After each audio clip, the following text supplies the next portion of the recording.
First of all, I'm so happy to be sitting with you. I adore you.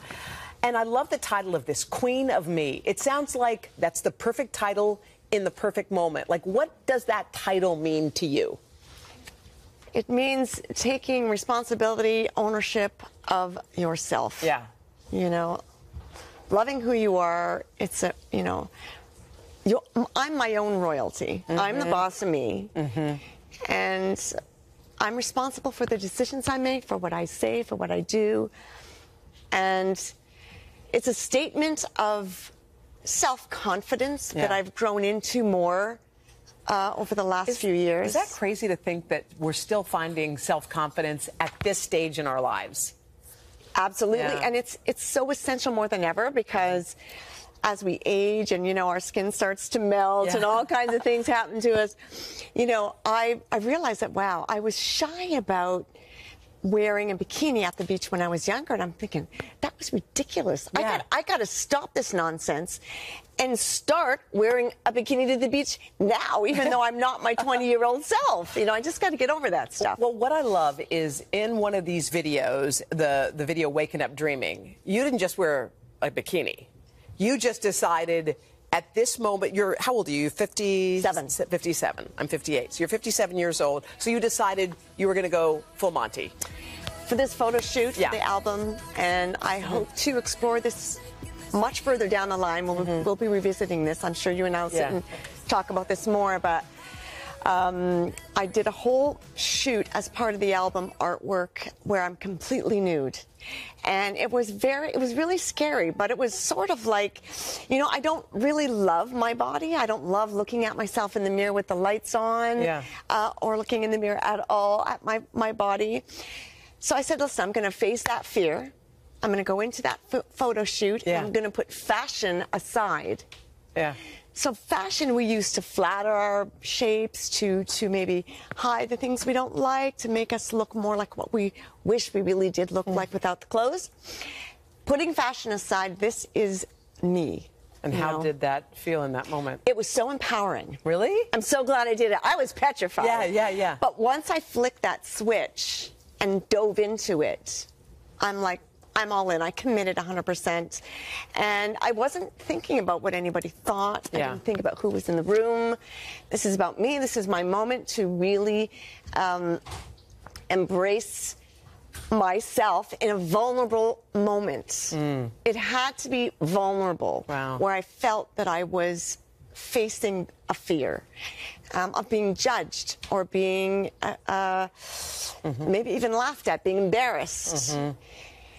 But it was only empowering. It was really fabulous. Well, you've lived a life. I watched your documentary and I was so struck by so many things in it.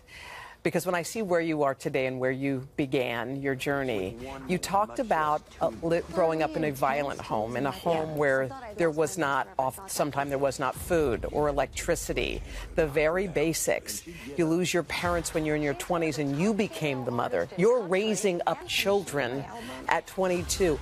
How did those life lessons shape you? How did they change you or develop you into the person you are today, do you think? It's sort of a double-edged sword because there's elements of that, of going through all those difficulties that make you stronger. You survive what you survive makes you stronger. But on the other hand, you also develop insecurities like if I don't take care of myself, nobody will. You can't really rely on anyone else. Can't count on anybody, right? And you feel, more alone in the world. There's an anxiousness that comes with that, a vulnerability. I'm the type of person that I write myself into the future constantly. As a songwriter, I'm always writing about the future. I'm imagining the future. And so I sort of write myself out of the past. I very rarely ever reflect on my past.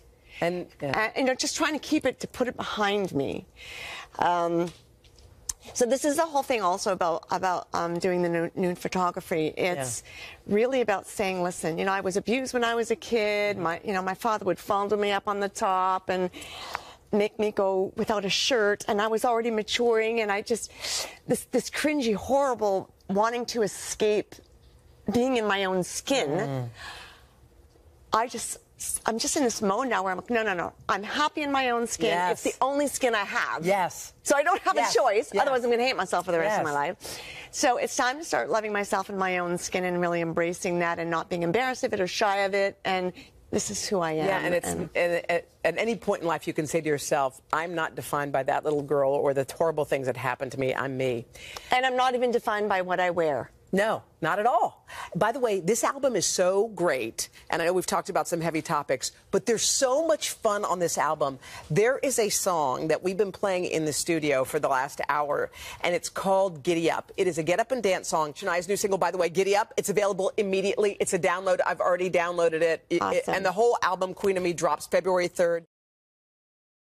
Stephen Boss, known as Twitch to his fans, was the beloved DJ on Ellen with the megawatt smile and signature dance moves.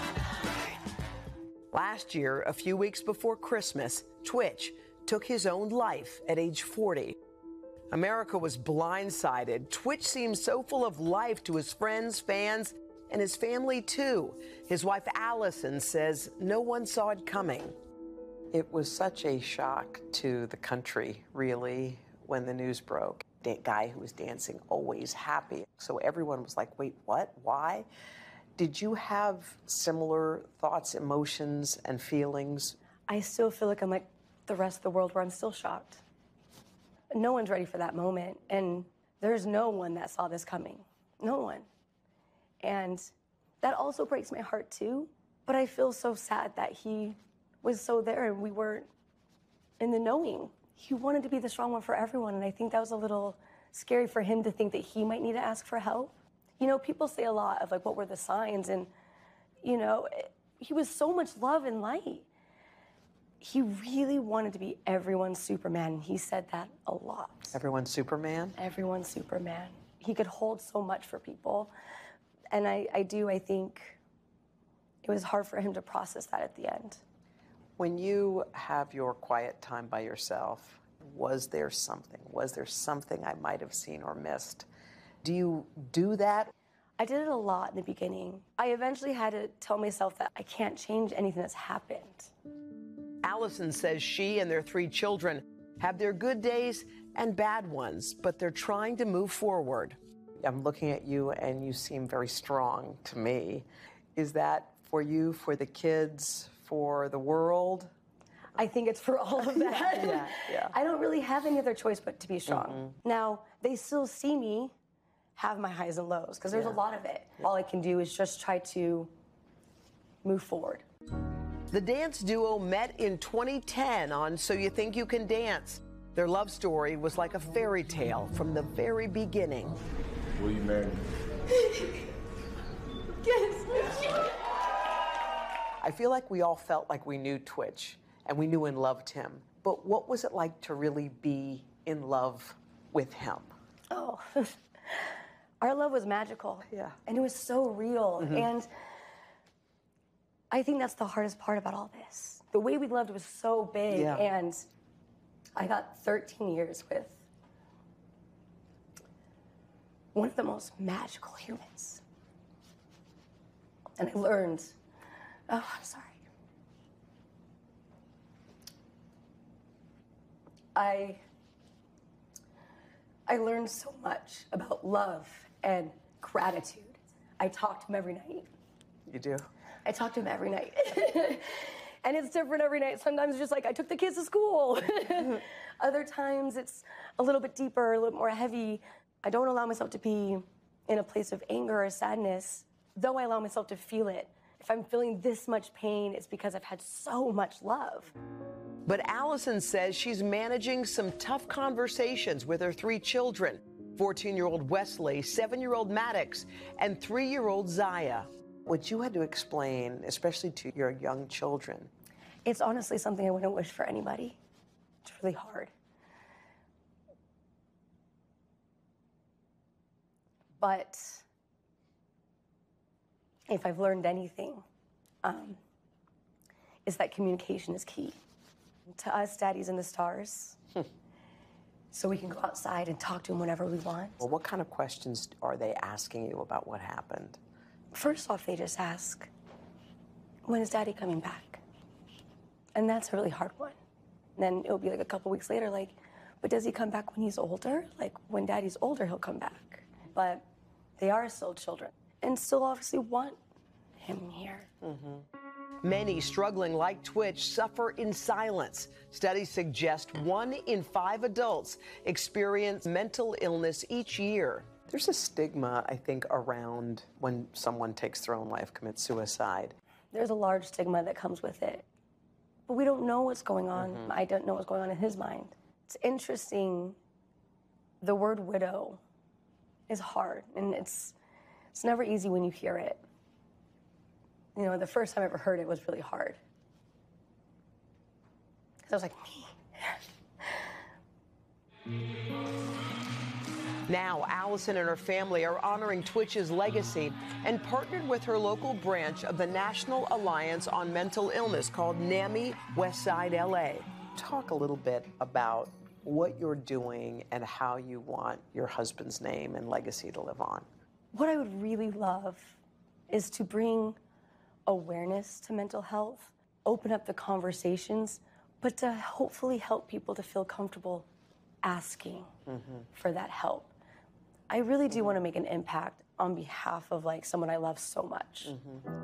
Allison says she finds comfort in the outpouring of support from fans and friends like Ellen DeGeneres.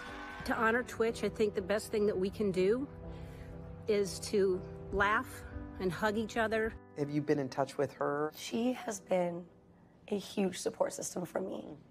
And talk about the fun memories that we had with him. And we get to live in those great memories that we had. You were talking about how you speak to him now. Are there questions you ask him? All the time. Maybe one day there'll be this big aha of answers. I do feel like he's with me. But we know he's guiding us through every single day.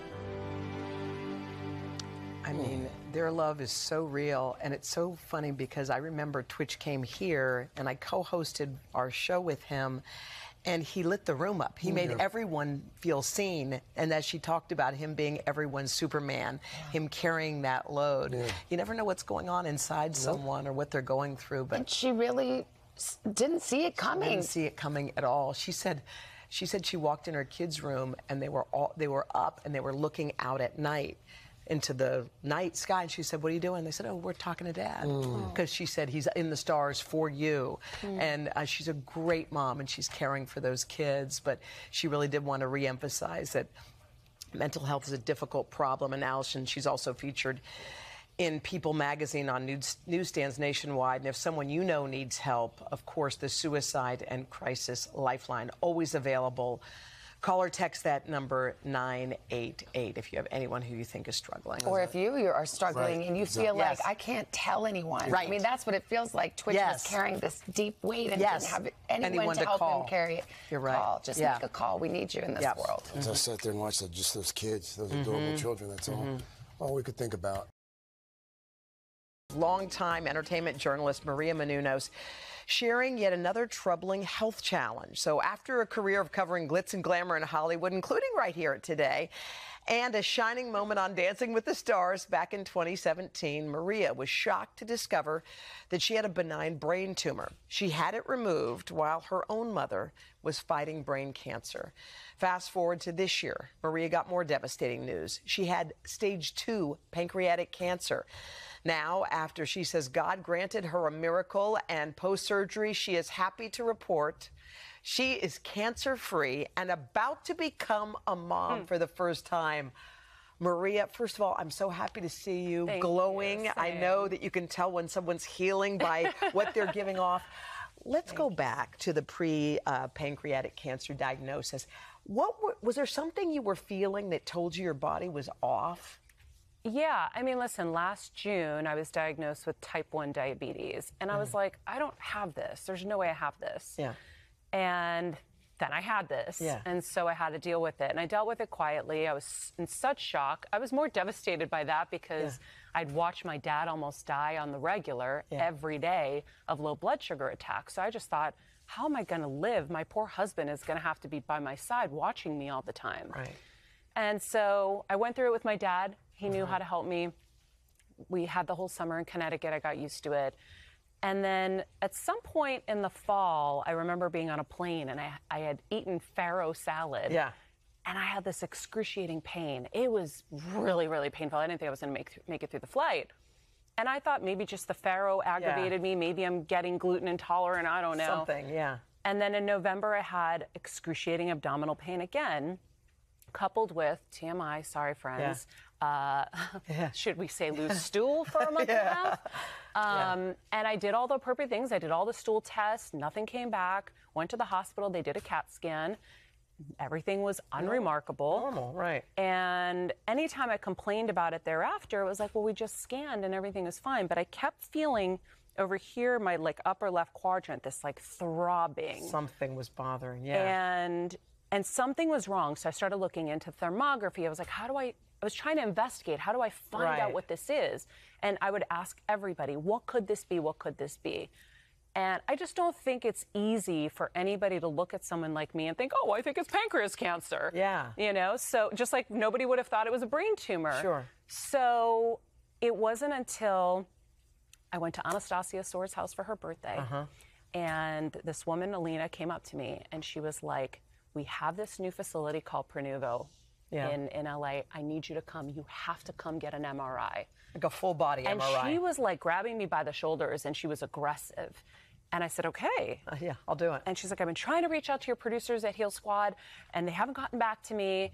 And, you know, they're trying to get health influencers around this product. I was like, okay. So I scheduled it in January and that's when I found out. So you did a full body scan, an MRI scan that the other scans didn't pick up, and you found out that you had pancreatic cancer. Yeah. Well, now I know that. You also have to know, by the way, friends, you have to know what scans do what. So an MRI is different than a CAT scan, is different than an ultrasound, and some things are better in one of those buckets. Right. And an MRI was what you needed at the time. For that specific thing. So when you hear pancreatic cancer, everybody freaks out. That's the illness that is the worst one to get. Yeah. So you must have been devastated. But as you sit here, you're cancer-free. What happened? Yeah. So I'll tell you, when we were in Pronuvo's offices and the guy was going through the radiologist was going through the whole scan of the body, we're getting closer to the end. I'm like, oh, yeah. Okay, I'm starting to feel relieved. We're getting there. We're getting there. And he's like, oh. And the mask kept persisting in every image. He goes, you need to go to the hospital right away. And he's like, white as a ghost. And he's shaking. And I'm like, my eyes started to well. And I just looked at him. I go, so I'm a goner. Cool. Like, I just kind of go to jokes fast, but it was not a good joke. Yeah. And all that kept flashing through my head was my baby. And I was like, oh my God, I can't believe this is going to happen to me, because when it's on your pancreas, you know, like you're not going to be okay. And so I just held it together. I focused on consoling him because he was so upset. And I said, no, thank you for telling me. And I texted Dr. Aaron in my primary care and I said, I need to come right away. Can you get me in?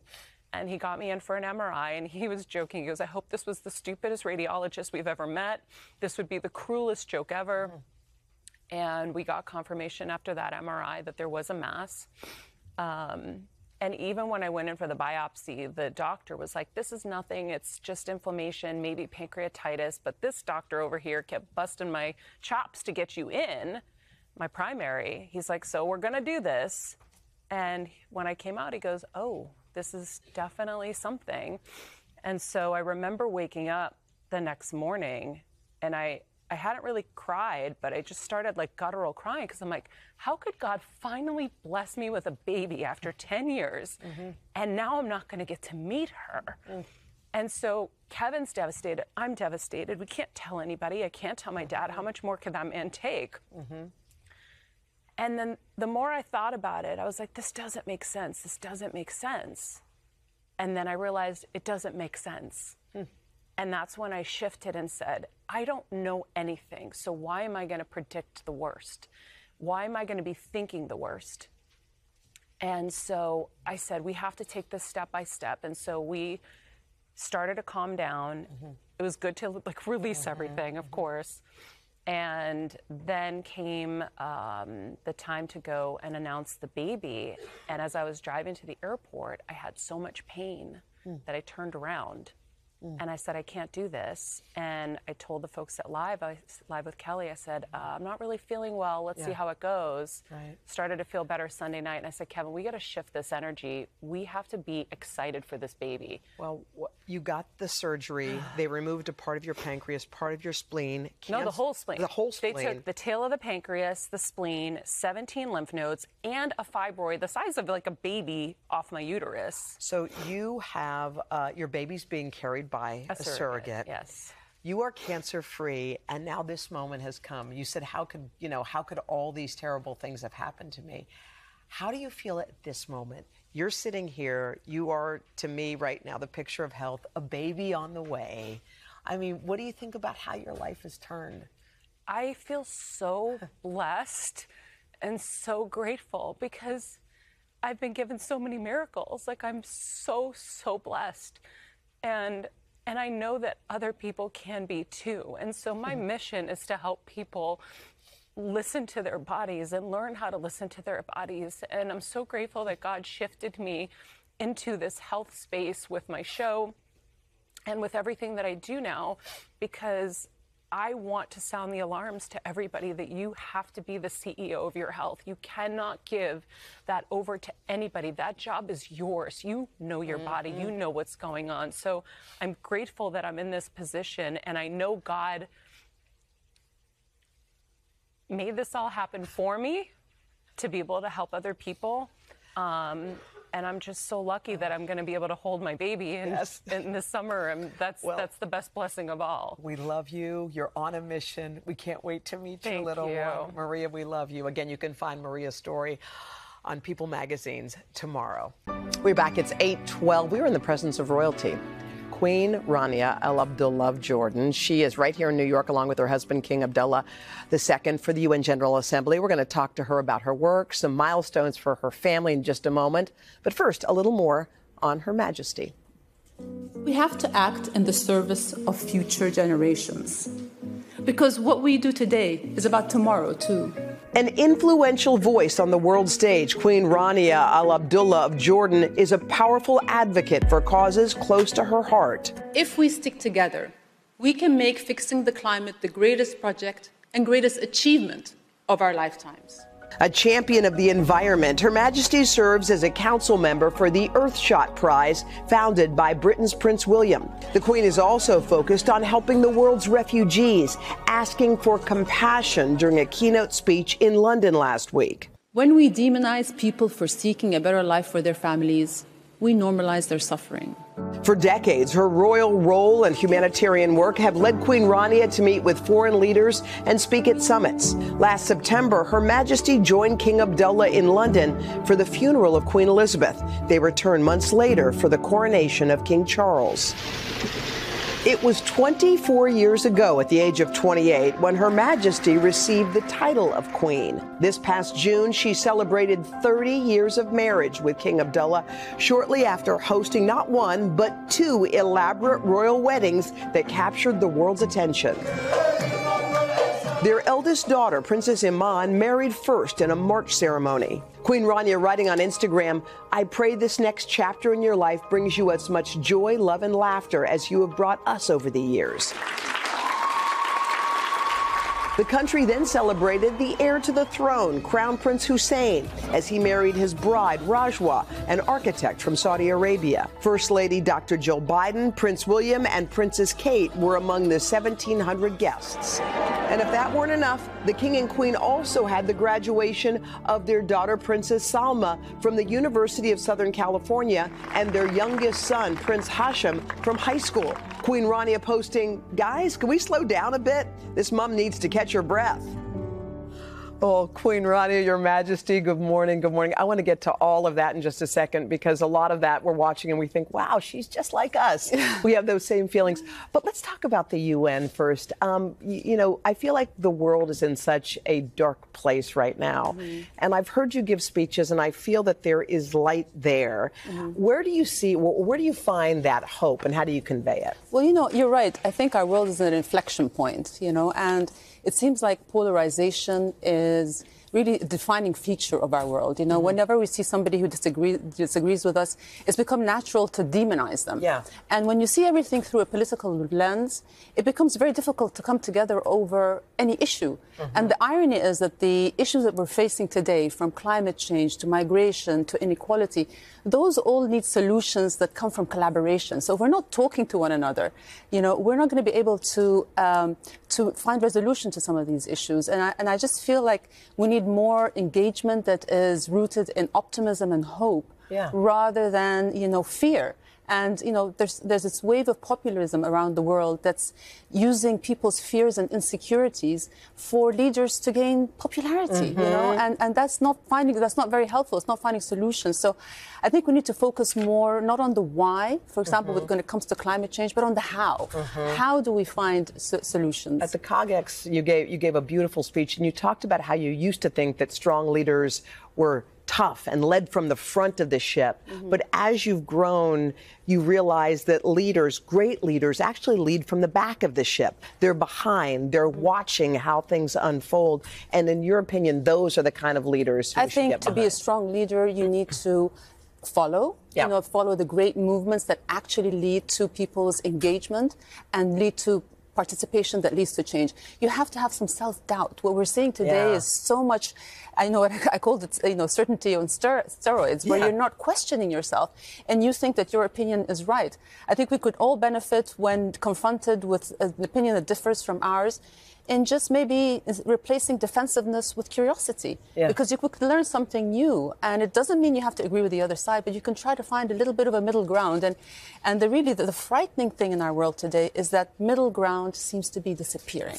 We need to regain that middle ground, because that is where change is going to happen. And you're optimistic that can happen. I think optimism is a choice. I don't know if you remember this, but you've been here on this show many times. There was one time in particular that you came on when your youngest was 4 months old. True. Yes. I think we have a little video. This is now 18-year-old Hashem. He just graduated from high school. When you look at those images of him as that little boy and to see what he's become. It's just scary how time flies, right? I mean, you know, as parents, I think it's our job to, you know, take care of our kids until they are old enough to go out into the world. But it doesn't make it easy when that day comes, actually. And, you know, in the span of 3 months, from the end of March to the beginning of June, I had 2 children get married and 2 graduate. Oh, gosh. You're about to be an empty nester. What was I thinking? So you're an empty nester, so to speak? I'm an empty nester right now, you know, and it's... But, you know, it's just this wave of emotions, you know, with Iman, when it was a new experience for our family, because she's the first one to get married. And there were so much planning and anticipation culminated in a really beautiful and emotional day. Nothing can prepare you for the moment you see your daughter in that white dress.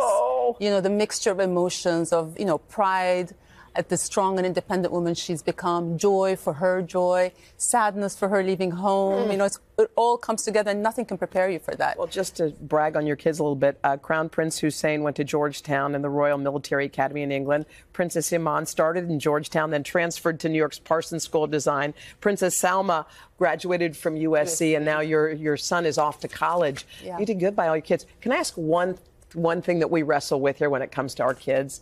Kids and cell phones. I know this is off topic, but what's that like in your house? Is that something that you don't like to have around, your kids being on their phones? I don't think you can completely fight the trend, because that's where children are. I mean, that's where the world is. Technology is all around us. You can't find it completely, but you need to regulate it. And I think it's more about the values that you instill in your kids, you know, about themselves, the self-confidence, the discipline. All those things are important, and that will determine how they interact with their technology. I mean, one of the first things when, just before my son announced his engagement, I took Rajwa to a side, and the first thing I told her was, you know, there's no such thing as a 100% approval rating. You're always going to have people that are against you. And the advice that I want to give you is, please try not to read the comments.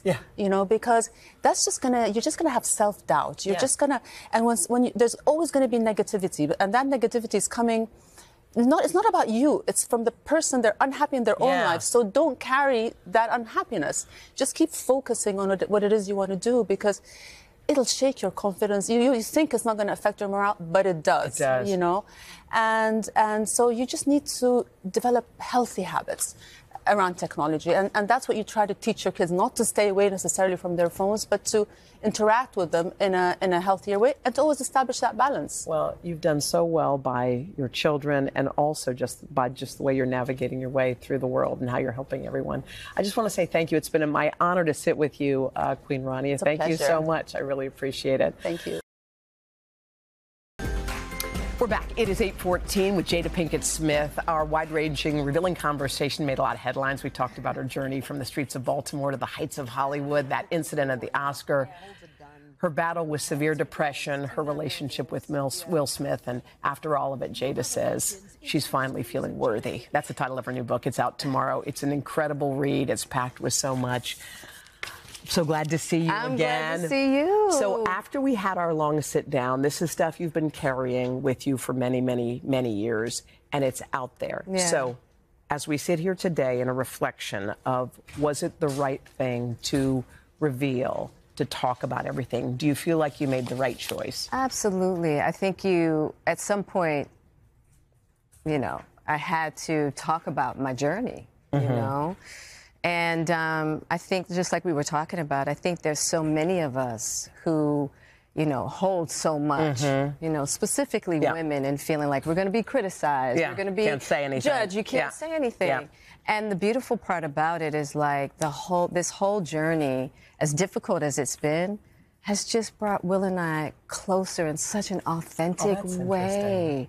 You know, instead of trying to be a thing, it's like just tearing all that down and finding what's true between us. Wow. And it's been beautiful. It's been difficult. It's been difficult. But beautiful. Because one thing people were really still concerned about, or confused about, really, was, okay, hang on.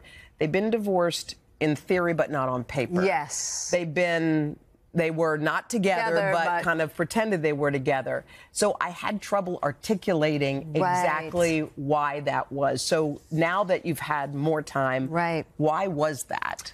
We really needed time to get solidified, because at the end of the day, Will and I love each other.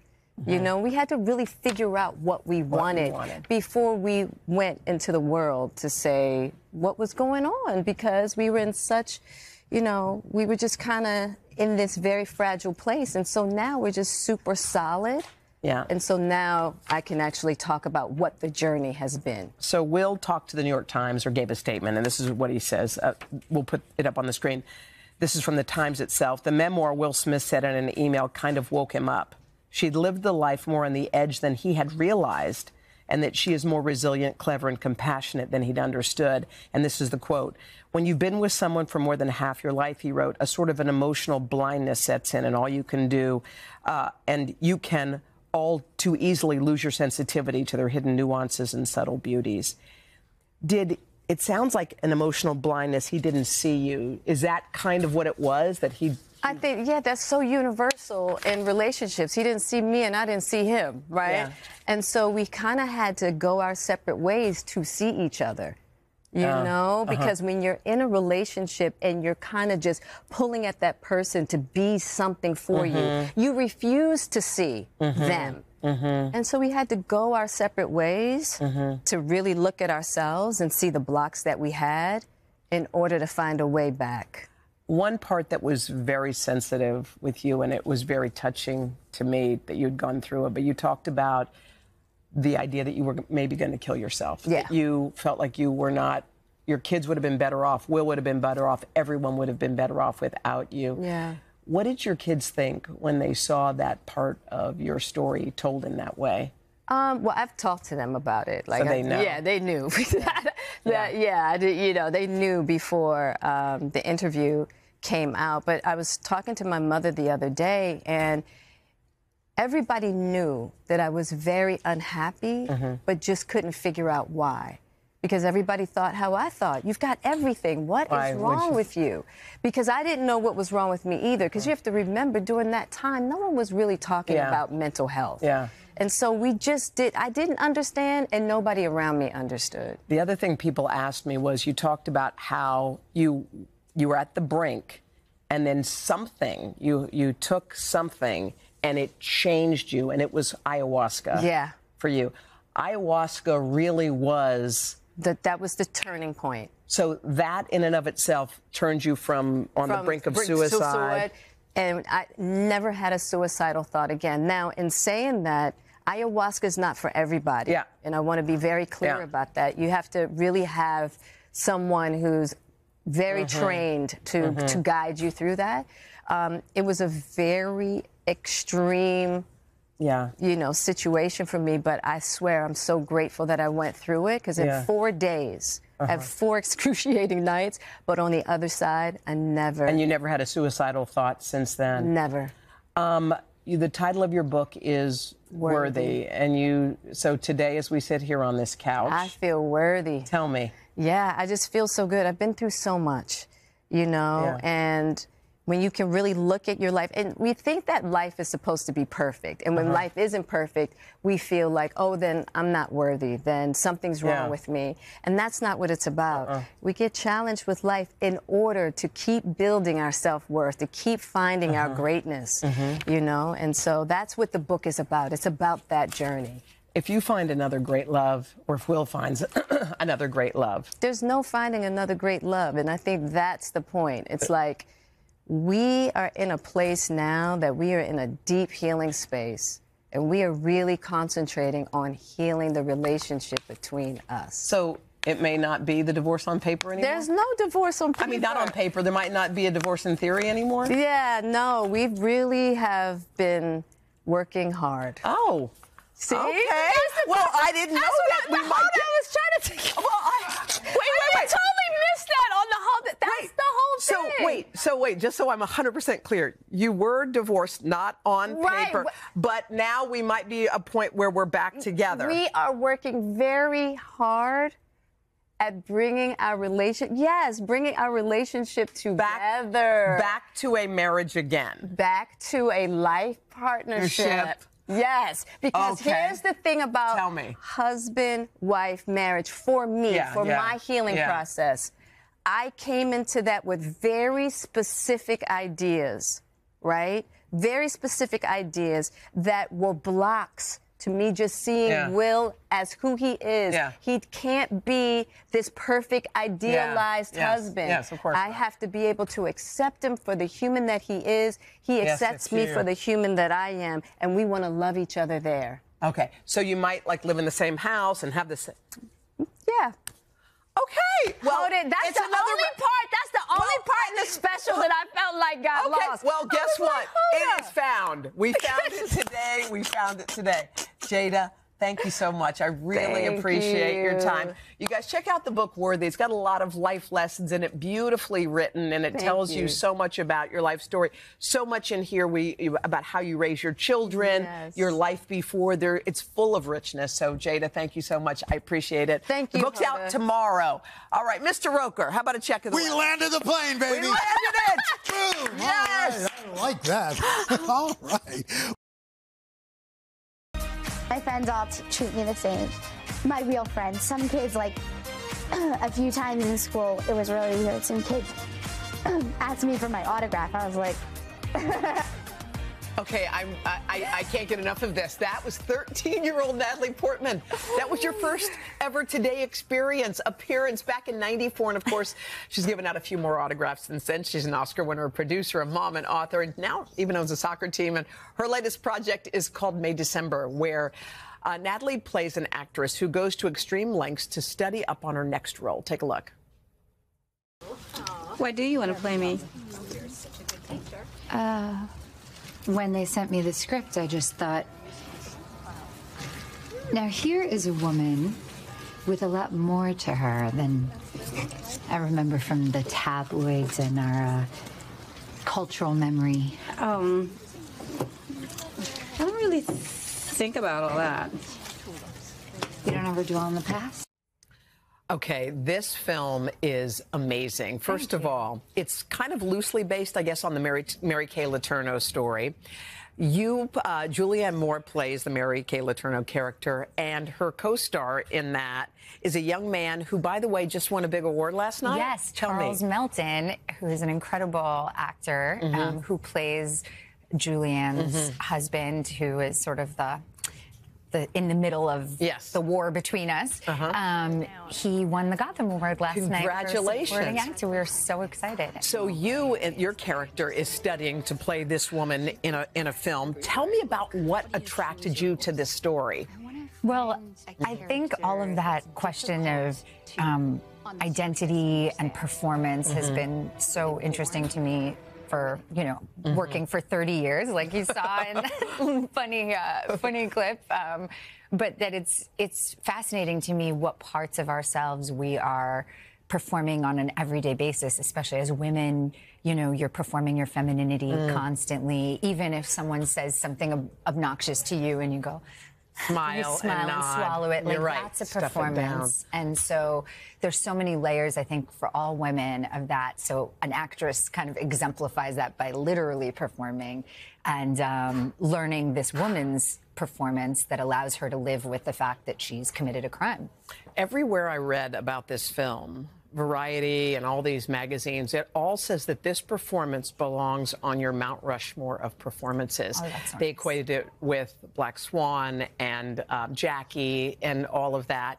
How do you feel as you're putting this film out into the universe? Well, I'm so proud of the movie, and I mean, it's really like getting to work with Todd Haynes has been a lifelong dream, the director, and Julianne Moore is just my dream of an actress and a colleague. Like, she's really just the most brilliant actress, and Charles was such an incredible discovery of someone to work with, and so we just had the best time, and it's so magic when you like make something that people like that was also fun to make. It's fantastic. I know a lot of people are going to see it. I'm so fascinated by your soccer team. I am like so into that. So you are a part owner in a soccer team. You made this great docuseries about it. You, Billie Jean King, Jen Garner, I mean, a whole bunch of folks. What does it mean to you? Well, first of all, you have to come. I want to come. Yeah. Angel City. I started it with two incredible women, Kara Nortman and Julie Ehrman, a few years ago, and we have an incredible ownership group with Jen Garner and Eva Longoria and America Ferrera, Uzo Aduba, lots of great athletes like Billie Jean King and Lindsey Vonn, like just an amazing group. And we have the best time. So we're not in season now, but you have to come. We will be. And by the way, if you're ever depressed, please look at Natalie Portman's commencement address to Harvard. It will lift you up. This movie, May, December in select theaters, available on Netflix on Friday. Thank you so much. I'm so happy to sit with you. Hey, thanks for watching. Don't miss the Today Show every weekday at 11 a.m. Eastern, 8 Pacific on our streaming channel, Today All Day. To watch, head to today.com/allday or click the link right here.